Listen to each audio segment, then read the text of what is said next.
আসসালামু আলাইকুম প্রিয় ভাই ও বোনেরা, নবী সাল্লাল্লাহু আলাইহি ওয়াসাল্লাম বলেছেন, আব্দুল হাদি কালিমান্তান ছিলেন সর্বোত্তম জিহাদ ওই ব্যক্তি করে যে অত্যাচারী শাসকের সামনে সত্য কথা বলে। আজ আমরা ইতিহাসের এক গুরুত্বপূর্ণ মোড়ে দাঁড়িয়ে আছি। সারা দেশে শিশুরা তাদের বিশ্বাসের কিছুর জন্য শান্তিপূর্ণভাবে প্রতিবাদ করার জন্য একত্রে কাজ করছে। তারা কোনো রাজনৈতিক বিবৃতি দেওয়ার চেষ্টা করছে না বা সরকারের কাছে কিছু দাবি করছে না। তারা শুধু ভালো নাগরিক হিসেবে যা সঠিক মনে করে তা করছে। তারা যা করছে তা সরাসরি ইবাদত এবং তা নবী সাল্লাল্লাহু আলাইহি ওয়াসাল্লামের বক্তব্য থেকেই সব ব্যস্ত।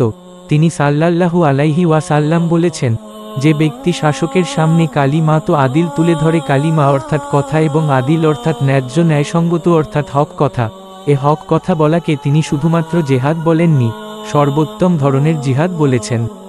তিনি বলেন, আমরা যখন মুসলমানদেরকে জুমার দিনে বা হজের সময় একসঙ্গে নামাজে দাঁড়াতে দেখি, তখন আমাদের উচিত তাদের ইবাদতকারী হিসেবে ভাবা। হজের দিনগুলোতে হাজিরা যখন আরাফাতের ময়দানে ভিড় করে দাঁড়িয়ে থাকে, আমরা তাদেরকেও ইবাদতকারী হিসেবে চিহ্নিত করি। আজ নিজেদের জানের মায়া ত্যাগ করে যে ভাই বোনেরা রাস্তায় নেমেছে, তাদের কেউ আমাদের ইবাদতকারী হিসেবে চিহ্নিত করা উচিত এবং মুসলমান হিসেবে আমাদের কর্তব্য তাদের যে কোনো উপায়ে সাহায্য করা। একজন পিতা তার সন্তানকে প্রতিবাদে যোগদানে সমর্থন করতে পারেন, যখন একজন মা অংশগ্রহণকারী শিক্ষার্থীদের খাবার পাঠাতে পারেন। পিতামাতারাও তাদের সন্তানদের সাথে মিছিল করতে পারেন। যে ডাক্তাররা আহত তরুণীদের সাহায্য করেন, তারা তাদের ভাইবোনদেরও চিকিৎসা করতে পারেন। শহীদ আবু সাঈদের বাবা মায়ের মতো ধৈর্য ধারণ করা, সম্প্রদায়ের প্রত্যেকের জন্য এবং বিশেষ করে বিশ্ববাসীদের জন্য যারা তাদের বিশ্বাসের পক্ষে দাঁড়ানোর সময় আহত হয়েছেন, তাদের সমর্থন করা এবং যত্ন নেওয়া গুরুত্বপূর্ণ। এবং বিশেষ করে রাস্তায় নেমে পড়া ভাই বোনদের জন্য আল্লাহর কাছে একনিষ্ঠভাবে দোয়া করা। নবী সাল্লাল্লাহু আলাইহি ওয়াসাল্লামের নবুয়তের আগে হেল্পফুল নামে একটি সামাজিক সংগঠন প্রতিষ্ঠা করা হয়েছিল, যার মূল লক্ষ্য ছিল আরব সমাজের অন্যায় অনাচার বন্ধ করা। সমাজে যারা শক্তিশালী নয় তাদের সাহায্য করা খুবই গুরুত্বপূর্ণ। বছর পর নবুয়ত লাভের পরবর্তী সময়ে নবী সাল্লাল্লাহু আলাইহি ওয়াসাল্লাম একবার হিলফুল ফুজুল সম্পর্কে বলেছিলেন, আমাকে যদি ইসলামের যুগে এরকম কোনো কিছুতে অংশগ্রহণ করতে বলা হতো, আমি তাতে রাজি হয়ে যেতাম। আরেকটি বিখ্যাত হাদিসে নবী সাল্লাল্লাহু আলাইহি ওয়াসাল্লাম বলেছেন যে, আপনি যদি কিছু ভুল ঘটতে দেখেন, তবে আপনি আপনার হাত দিয়ে তা বন্ধ করার চেষ্টা করুন। যদি তা না করতে পারেন, তাহলে এর বিরুদ্ধে কথা বলুন। আর যদি তা সম্ভব না হয়, তাহলে অন্তত মনে মনে অপছন্দ করুন। তরুণদের এই দলটি শুধু নির্দিষ্ট ব্যক্তিদের বিশেষ সুবিধা দেওয়ার বিরুদ্ধে নয়।